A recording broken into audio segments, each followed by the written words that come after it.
A callback.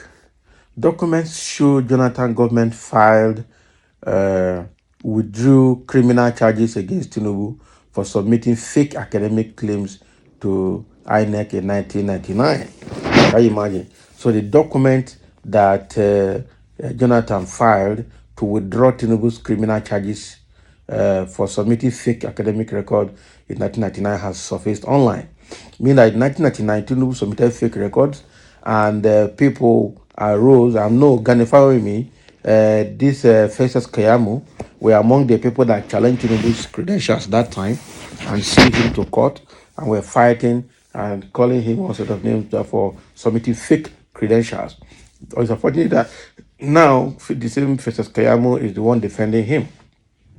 But the main story now is that Joe Jonathan was among those people that made that judgment to fail, because he filed a case and then withdrew that criminal charges.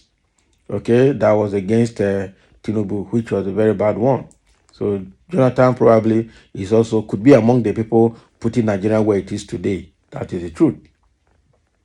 So as President Bola Tinubu braces the heaviest price, okay, yet for his fraudulent and contradictory political history, Nigerians have wondered how he managed to ride a well-documented pattern of constitutional violation to the nation's highest office. Abi, besides the highly publicized headache that Mr. Tinubu faced when Gani Fawehinmi tried unsuccessfully to make him pay for lying habitually under oath to become governor in Lagos in 1999. The administration of President Goodluck Jonathan also tried to send Mr. Tinubu to jail on the strength of that late 90s perjury in January 2011, but abundantly backed down, according to copies of the federal information obtained by People's Gazette. The Nigerian leader has come under drastic public humiliation in recent weeks, okay, after his main political rival, Atiku Abubakar, opened a legal battle that successfully exposed yet another case of forgery, this time in relation to the academic certificate Mr. Tinubu submitted to the Independent National Electoral Commission to certify his eligibility to run for president. Mr. Atiku Abubakar has now submitted the evidence obtained by way of a federal court subpoena in the United States to the Nigerian Supreme Court. Since the evidence is coming late, Mr. Abubakar's lawyers trying to convince the court to accept it and nullify Mr. Tinubu's presidency as if he did not participate in the February 25, 2023 presidential election in the first place. Section 137, subsection 1J of the Nigerian Constitution, amended in 2010, specifically stated that no one would be legitimately elected president of Nigeria if the person has presented a forged certificate to the Independent National Electoral Commission. Now, if the push to enter the proof against Mr. Tinubu is successful at the Supreme Court, the school has already disowned the certificate under oath. His administration could be the shortest elected government in the nation's history at the barely 6 months. Okay.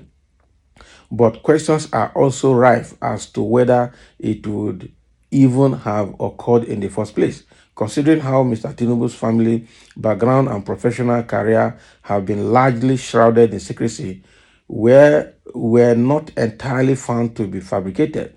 His penchant for falsehood was first brought to the attention of Nigerians in 1999, shortly after he was elected Lagos governor by Nigerian human rights activist Mr.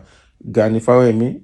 Mr. Fawehinmi found that Mr. Tinubu lied under oath when he claimed he graduated from the prestigious University of Chicago in 1976 with a degree in economics. Mr. Tinubu had affirmed in an affidavit sworn before the Keja Division of High Court of Lagos State in December 29, 1998, that he attended St. Paul, Aroloya, and Children's Home School Ibadan, leaving both in 1964. Subsequently, he listed attending Government College Ibadan from 1965 to 1968.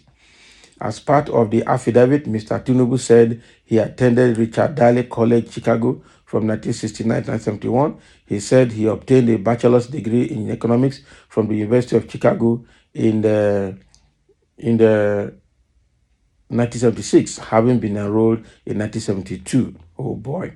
After bagging a degree in economics from the University of Chicago, Mr. Tinubu said he enrolled at Chicago State University in 1977, graduating in 1979, and the affidavit showed.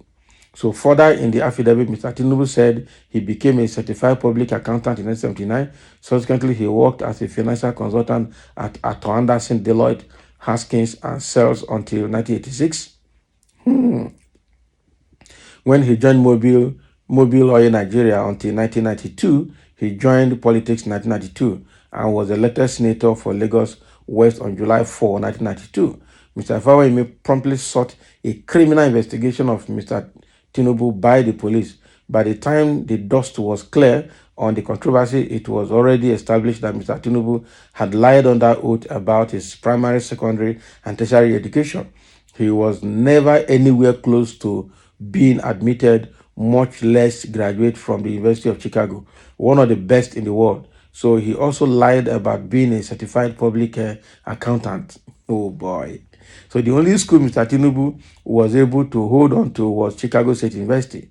Mr. Fawehinmi's attempt to make the police investigate and charge Mr. Tinubu failed at the Nigerian Supreme Court, okay, where justices ruled that Mr. Tinubu was entitled to constitutional immunity as a sitting governor in line with Section 308 of the Nigerian Constitution.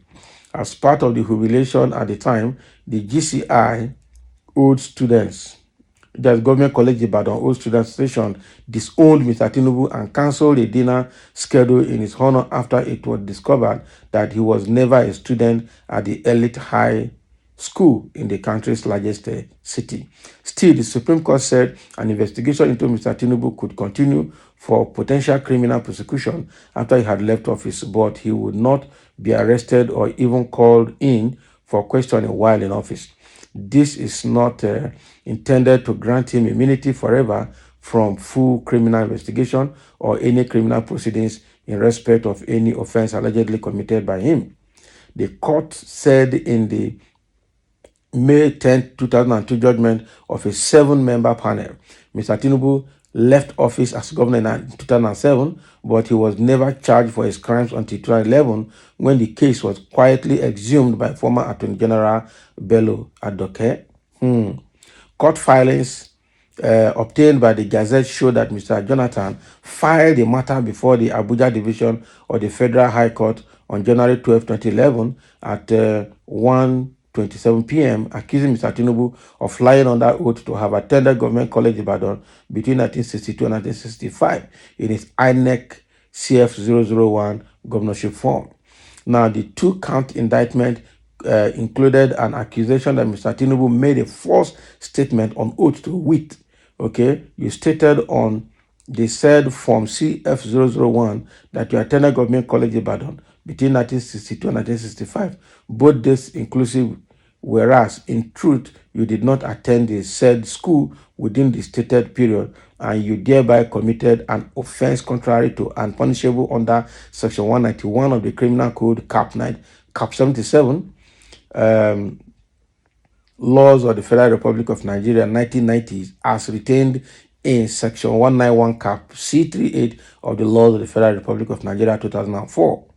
But less than 2 weeks later, on January 25, 2011, Mr. Adoke asked the court to strike out the matter, saying he was filing the charges in another court, a claim that turned out false since no fresh charges before the administration ended on May 29, 2015. But 4.5 years later, about 4.5 years later. So the case and its withdrawal were first disclosed to Sahara reporters in December 2014, with the outlet saying Mr. Tinubu may have cut a deal to endorse Mr. Jonathan's 2011 candidacy in order to avoid being sent to jail, which could have imperiled his future political aspirations. So the Gazette has now obtained the document showing how the case was filed and withdrawn by Jonathan administration. Mr. Adoke told Judge Ibrahim Auta, who retired as Chief Judge of the Federal High Court in 2017, that he was refiling in another court in the interest of justice.